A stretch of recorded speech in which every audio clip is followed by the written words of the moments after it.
كده هنخش على النقطة اللي بعد كده، وخلاص انت سطبت دنيتك وعرفت برنامجك، ودلوقتي خلاص بقى عاوز ايه تسجل. اولا عشان تسجل لازم تسجل مترونوم، فهنرجع تاني للنقطة الاولانية، وهي ان انت تدوس على الشكل اللي تحت ده مترونوم، او تدوس حرف السي. حرف السي بيعمل اكتيفيت للمترونوم او بيدي اكتيفيت للمترونوم. يعني بص كده الشكل تحت بينور وبيطفي، ده من حرف السي اللي انا بدوس عليه.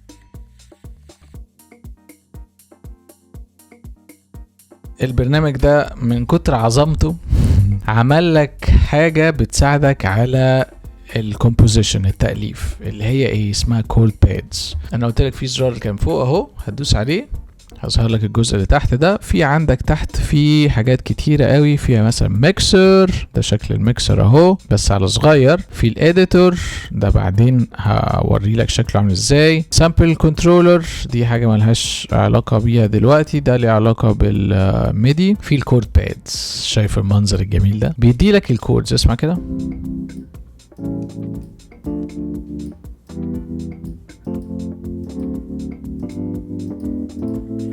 رائع رائع، بيدي لك الفكرة جاهزة، وبص كل اللي عليك تختار. يعني مثلا انا مش عارف أألف ازاي او ايه، ما يجيش في دماغي حاجة. في مثلا ممكن ابتدي لا ابتدي مثلا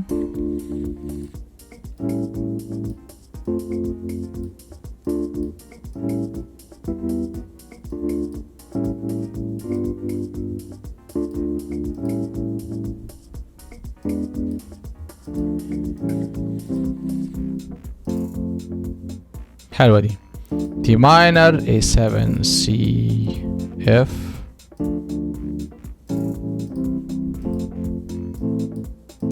رائع، عجبتني. مثلا دي ماينر اهو جاي شددها، بص الجمال بص الجمال، دي ماينر شايف اتلعبت بص. طيب عندنا دي ماينر من غير ما اسجل بقى ولا اعمل اي حاجه، انا عمال بشد الكوردات اهو. سي عجبتني، وبعد كده الاف كانت بعديها كانت احلى، وبعد كده كان الاي ماينر. طيب تعال نسمع كده اللي سجلناه.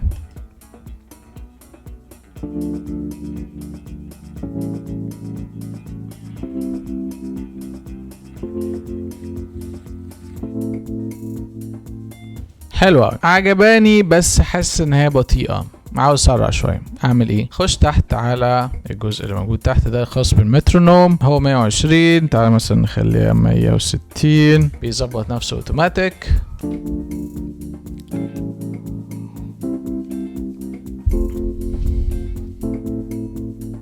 شايف السهولة؟ الحاجات دي مهمة قوي، خطيرة جدا، وبتسهل عليك حاجات كتيرة قوي. هل الكود باد واقف على السي ميجر بس؟ لا، انت ممكن تقدر تغيرهم لو تدوس على حرف الاي ده. اولا تقدر تغير من بيانو لجيتار عشان تسمع الصوت بتاعه مثلا. ممكن بعد كده تدوس على الجزء اللي تحت، هيقوم جاي ظاهر لك كده الشكل الجميل ده في كل الكوردات اللي تتخيلها في حياتك.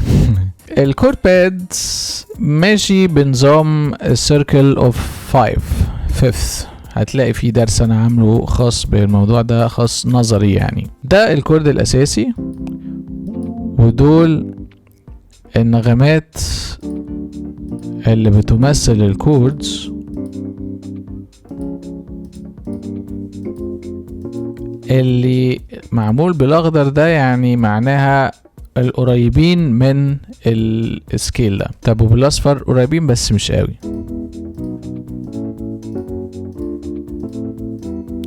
اورنج دول يعني قريبين بس ابعد سنة، عشان كده حددتهم لك بعيد. دول لونهم احمر، لا دول بقى بعيد خالص. وادي circle of fifths، وادي شكل الكوردز هي عاملة ازاي. طيب انا عاوز اغير مثلا السي واعملها سكيل تاني، برجع تاني للكورد باد واقوم جاي دايس على السهم الصغير ده واختار من هنا السكيل. لو فلنفترض دوست على الجي، بص غير كل حاجة للجي. نرجع تاني للسي. اوكي، ده الجزء الخاص بالكورد باد.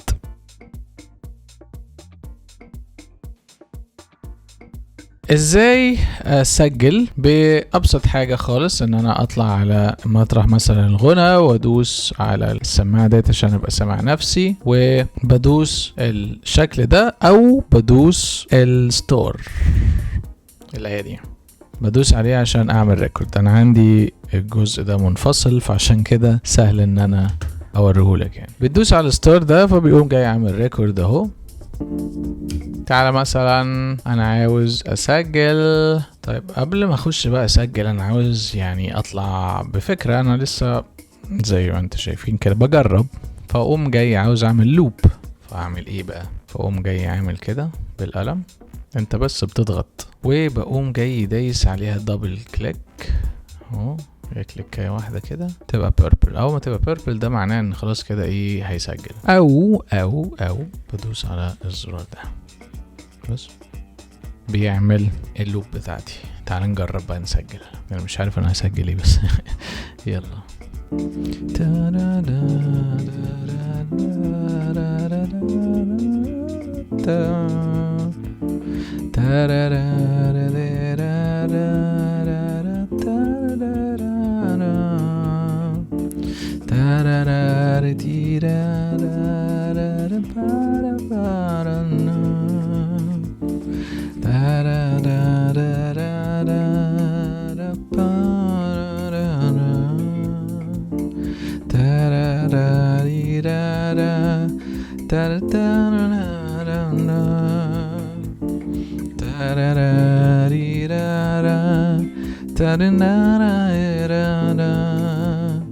حلو، عجبني اللي انا عملته. فلنفترض يعني هعمل ايه؟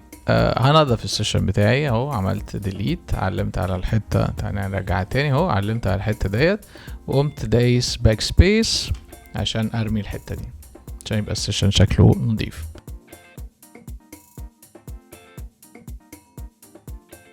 نخش على الخاصية التانية المهمة جدا جدا جدا، وهي خاصية الاديتنج او اللاينز، شو لينز اللي موجودة اهي في الكيوبيز. شكل المسطرة ده اللي جنب بعض بتدوس عليها، شايف دول التسجيلات اللي انا سجلتهم اهم 7 لينز. انا سجلت 5 وهو مستعد ان هو ايه يسجل السابع، فانا سجلت ال6 دول. تعال نسمع.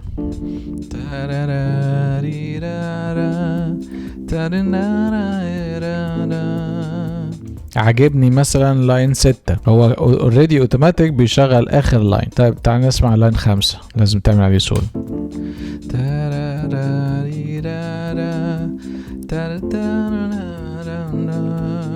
4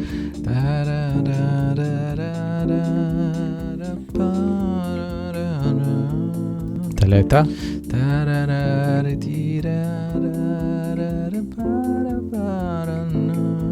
كنت لسه بكتشف 2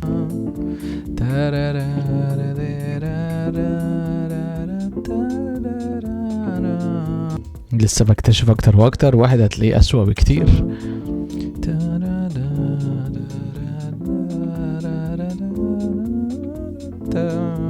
يا ساتر. فهو 6 ده يعتبر احلى واحد. طيب لو انا مثلا عاوز اعمل ميكس ما بين 6 ومثلا 5، قبل ما بس اخش على النقطة دي عاوز انضف مثلا السيشن اهو، اقوم جاي دايس كليك ومعلم على ده بس، وبقوم جاي اعمل شدو من الحتة اللي تحت دي، هتشد معاك اهو.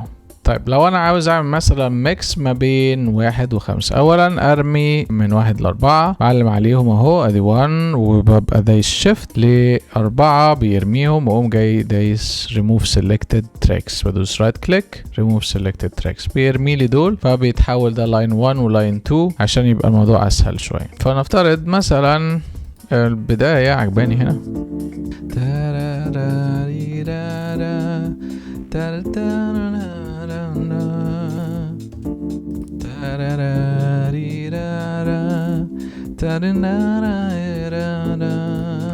طيب انا عاوز اعمل ميكس ما بين اول واحدة الدخلة هنا بس والنهاية بتاعت 5 بكل البساطة. زي ما شفتني هنا بشد بس من تحت، لازم من تحت الجزء اللي من تحت ده، لان الجزء اللي فوق بيعمل لك فيد، يخلي الصوت ينزل يعني من عالي لواطي. بتشد من تحت اهو، والناحية التانية العكس بتاعتها بتشد من فوق.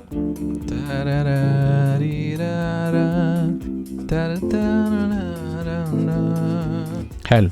هنا في الجزء ده حسيت ان هو اختفى كده. تعال نقوم جاي ايه اعمل الفيد اوت، وهنا برضو فيد اوت.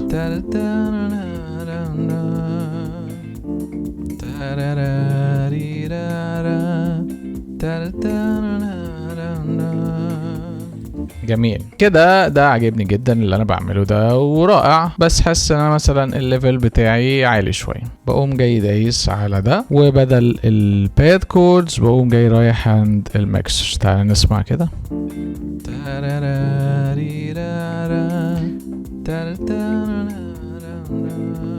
بشد الكرسر لتحت شويه.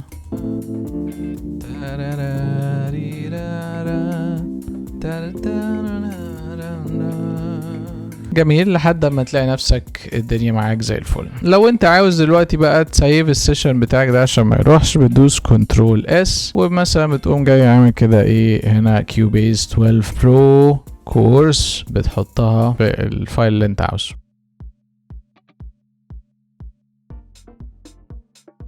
نخش بعد كده بقى على الشان ستريب. انا قلت لك انا هقول لك الشان ستريب ديت بتتظبط ازاي او بتعمل ايه. تعالى مثلا نمسك الجزء بتاع الفوكال، وهندوس مثلا على الفوكال دي. دوس على حرف الاي، هيظهر لك الشكل الجميل ده. اول حاجه هيظهر لك الاي كيو، وبعد كده الشانل ستريب. التفاصيل بتاعت ان انت تعمل ازاي الميكس بتاع الفوكال مع المزيكا والميكس بتاع المزيكا ان جنرال، ده هيبقى كورس تاني منفصل لوحده. وفي اوريدي كورس عندي ان انت تعمل ميكس كويس على موقع فانزاتك. الاي كيو ده بكل بساطة انت بتدوس على الزراير اللي هنا، بتظهر لك يحدد لك هو الاماكن اللي بيبقى مظبطها. دول كلهم بتعلم عليهم كده عشان تشوف انت عاوز تعمل ايه. خش بعد كده على الشانل ستريب. الشانل ستريب في عندك هنا جيت، في عندك كومبريسور، ده الاي كيو اللي هو ده الاصلا بس ليه شكل مختلف هنا. بعد كده هنا تولز، في حاجه اسمها دي اسر. بعد كده هنا ده ساتوريشن، وهنا ده الليميتر بيعلي الصوت، بيفخم الصوت بزياده يعني من غير ما انت تعلي الجين. هنا انا دوست عليهم كلهم اهو، والجيت كمان شغلته. تعالى نسمع.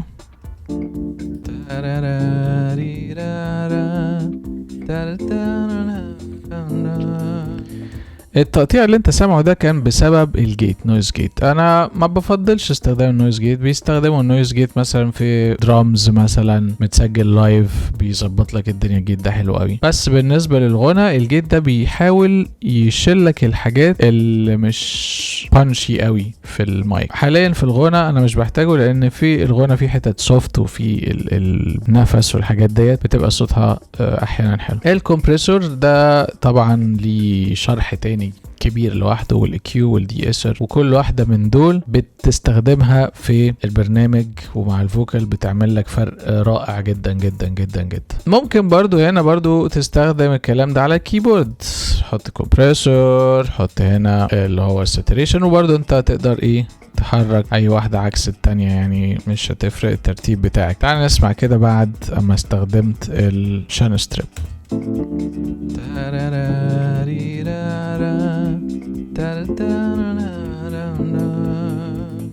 رائع.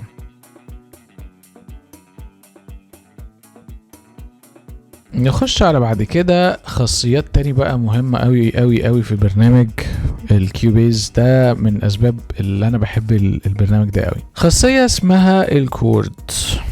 فلنفترض دلوقتي انت الكوردات اهي ظاهرة عندك بس مش باينة قوي، مثلا اهو ساعات مش هتبقى واضحة لك قوي. فبتدوس رايت كليك وبتدور تحت هنا كده على حاجة اسمها اد كورد تراك. ده بيبقى حاجة بقى ايه منفصلة. الكورد تراك ده يا سيدي قوم جاي مثلا من قوة البرنامج الكيوبيز بيعمل لك حاجة في منتهى الجمال. فلنفترض انت عندك اغنية ومش عارف الكوردات بتاعتها، مثلا عندكش وقت تطلع الكوردات بتاعتها، بتعمل ايه؟ دراج اند دروب على الكورد تراك. just like that man. دلوقتي اهو الكوردات انت كده كده عارفها بس البرنامج مش عارفها، فبتقوم جاي دايس كنترول وبالليفت كليك بتشدها لفوق، بيطلع لك يقول لك كده ايه include base note include tensions معرفش ايه الكلام ده كله، بتعلم عليه وتدوس اوكي. بص هيطلع ايه طن، ادي الكوردز بتاعتك يا برنس بتكة زرار. ومش كده بس، لا ده بيدي لك كمان السكيل بتاعك، يعني الزرار ده الخاص بالسكيل، انا ده سكيل ايوليان، فبرضو الحاجات الخاصة بالسكيلز هتلاقيها في الجزء الخاص بالكورس، وده فور فري هتلاقيها على اليوتيوب شانل. وخلي بالك بنسبة 99% بيجيب لك الكوردات صح، حتى لو اغنية وجيتارات ودرامز ومعرفش وايه داخلين في بعض بيطلع لك الكوردات. برنامج قوي.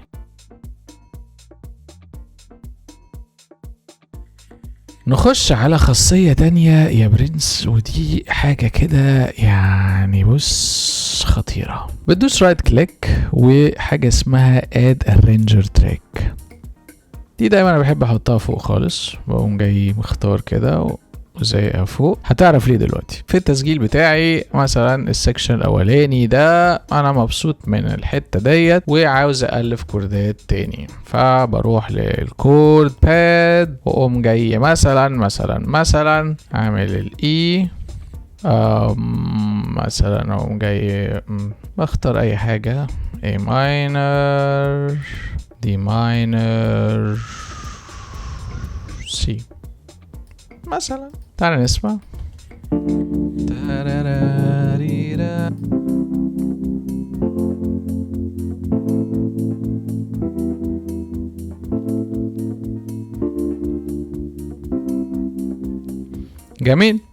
جميل. طيب الكوردات برضو عاوز تعملها، تقوم جاي معلم على الكوردات الجديدة، دايس الكنترول تشدها لفوق، هاي اوكي هيطلع لك ايه نفس الكورس. في الجزء بتاع الاوديو عندك فيه كذا حته، منها ام يعني ميوت، اس يعني سولو، ده الجزء الخاص بالريكورد لازم يبقى محمر كده زي ما انت شايف، لو مش محمر مش هيسجل، وده الجزء اللي انت بتدوس عليه عشان تسمع نفسك، وده الشانل ستريب والاي كيو، وده بيقول لك ان هو مونو، وده حاجه خاصه بالاوتوميشن. الاوتوميشن ده ليه قصه لوحده، وده جزء خاص باللينز اللي فوق بعضيها. تعال نرجع للارينجر. الارينجر ده يعني معناها المؤلف. انت دلوقتي لسه مش عارف اذا كان السكشن بتاعتك دي هتستقر عليها بالشكل ده ولا لا. مثلا في الارينجر ده علشان تستفاد بيه بتقوم جاي مختار القلم، او تدوس رقم 8 بتدوس على القلم كده، وتقوم جاي مثلا ايه معلم من ميجر 2 لحد ميجر 7، ده الاي سكشن، ومن ميجر 7 لميجر 11 ده بيبقى البي سكشن. كلام جميل. تعال نسمع كده.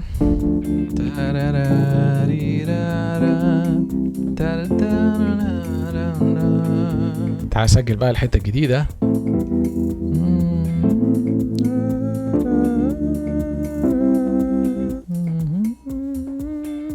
تعال نعمل بانش ان وبانش اوت، ندوس على الاتنين دول، وتعال نقوم جايين ايه محركين ده هنا،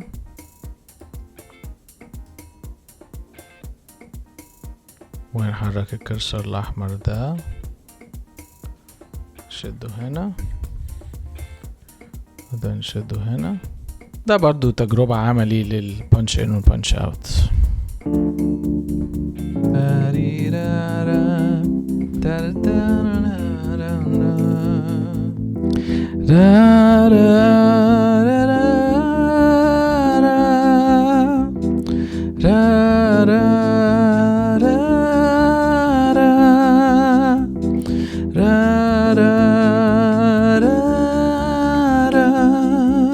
رائع. واشيل بانش ان وبانش اوت، وانا اخر واحدة عجبتني هشيل دول. تعالى بقى نسمع الاتنين على بعض.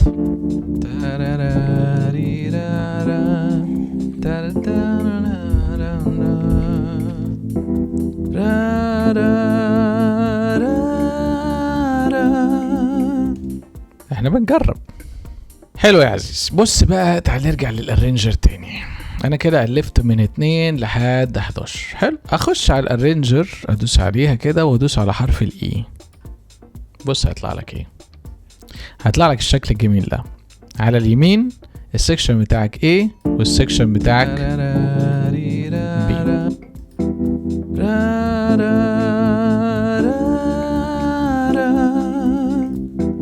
اوكي. السكشن اللي على الشمال ده هو انت بتستخدم السكشن A و B و C و D و D وهكذا بقى، انت بيبقى عندك مؤلفة كبيرة عن كده. فنفترض مثلا ان انا عاوز اعمل ال A ده مثلا 4 مرات، بقوم جاي شادد ال A كده اهو، واقوم جاي دايس هنا، بلاش 4 مرات عشان الموضوع يبقى رخم، مرتين. حلو. وبعد كده السكشن B ببقى عاوز يكرره مثلا قول 4 مرات. ماشي. وبعد كده عاوز ارجع لسكشن A تاني، بقوم جاي شادد هنا اهو، وبقوم جاي عامل سكشن A تاني. بعد كده عاوز ارجع لسكشن B 4 مرات. اوكي. كده ببقى عندي الفكرة A و B. ده اللي هو ماي وش، ان انا اتمنى ان انا يبقى عندي كده، لكن انا ما عنديش كده. فبدل ما انت تشيل وتحط بايدك حتة حتة حتة حتة حتة، الارينجر بيعملها لك. وكمان مش بس كده يا برنس، تعالى نسمع مع بعض. انا دوست على ال A play وهعزف دلوقتي play بالمسطرة.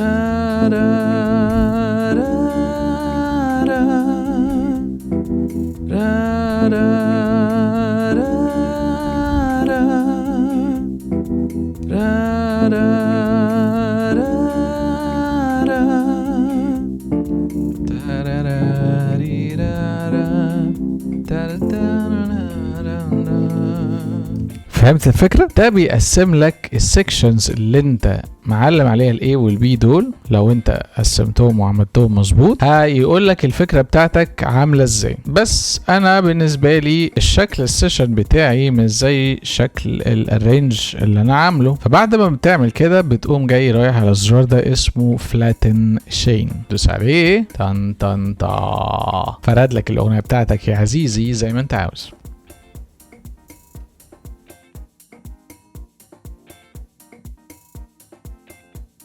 في خاصية تانية في الكيوبيز برضو جميلة جدا ومهمة قوي، اسمها المارك تريك. بسميها مارك. هم جايين طالعين كده، حطينا برضو فوق. وزي ما انت لاحظت الارينجر تراك اختفى بعد ما عملته فلاتن، اختفى خلاص، عمل وظيفته. طيب المارك ديت وظيفتها ايه؟ وظيفتها ان انت بتعلم مثلا على السكشنز بتاعتك اهي، بتدوس يعني بتعلم على المكان الكرسر اهو. دي سكشن 1 اللي هما الاتنين اللي اتكرروا، سكشن 2 اللي هو جزء مثلا نسميه كورس، وبعد كده بيرجع لسكشن 1 تاني هنا اهو. ندوس على البلس ديت. وظيفة الماركر ده ان انت دلوقتي اهو انا عاوز اروح ل1، عاوز اروح ل2، عاوز اروح ل3. بيبقى الموضوع سهل ان انت تروح للحتت ديت بسرعة من غير ما تقعد تدور وتلف بيسهل لك التايم مانجمنت بتاعك في الارينجمنت. انا قلت لكم وعلمتكم ازاي بنغير الالوان في الكيوبيز، بس لحد دلوقتي الالوان بتاعت السيشن شكلها قمي حمرا كده رخمة، عاوز اغيرها. بعملها ازاي؟ اولا الكود تراك ده بخليه فوق مثلا. تعال الكود تراك بقوم جاي دايس عليه وبدوس على بتاعه الالوان ديت، واقوم جاي دايس اللون الاخضر، فقام جاي معلم لي على كل كودز بشكل الاخضر، فبقت واضحه. الفوكال تعال نعلم عليه. بعد كده اللون المفضل بتاعك ايه يا عزيزي؟ بنفسجي. اوكي اعمله بنفسجي. اهو بقى شكله بنفسجي وحلو جميل. الكيبورد تعالى مثلا الكيبورد، هقول لك انا مثلا نحب اللون نعمله باللون الاصفر. اوكي، فكده عندك الشكل بتاعك بالالوان شكلها رائع، وبيبقى جميل جدا جدا جدا جدا لما بيبقى عندك كذا سيكشن تظبط الدنيا، وبيبقى موضوع حلو قوي. في حاجة كمان برضو بتدوس عليها رايت كليك، دي حاجة خاصة بالاورجنايزنج، يعني عشان ما يبقى السيشن بتاعك شكله منعكش بتعمل فولدرز. فمثلا اد فولدر بسميه مثلا كيبورد، بيبقى عندك مثلا كذا كيبورد وكده اهو، بشد كيبورد تحت في الفولدر وبقوم جاي قافل، فمبقاش في اي حاجة خالص ظاهرة غير الشكل ده، وبيبقى جوه لما بتدوس على الفولدر بيبقى كل الكيبوردز بتاعتك موجودة. وبنفس القصة للفوكل، اد فولدر مثلا نسميه فوكلز، ده مثلا لو يبقى عندك باك فوكلز مثلا حاجات كتيرة بتشد السيشن نفسه وتقفلها اهو، يعني بيظبط لك شكل السيشن ده. انا بحب انظم حاجتي كده يعني. ولو عندك ميدي مثلا فايلات ميدي كتير بتعمل لها فولدر، بيبقى الموضوع برضو جميل قوي.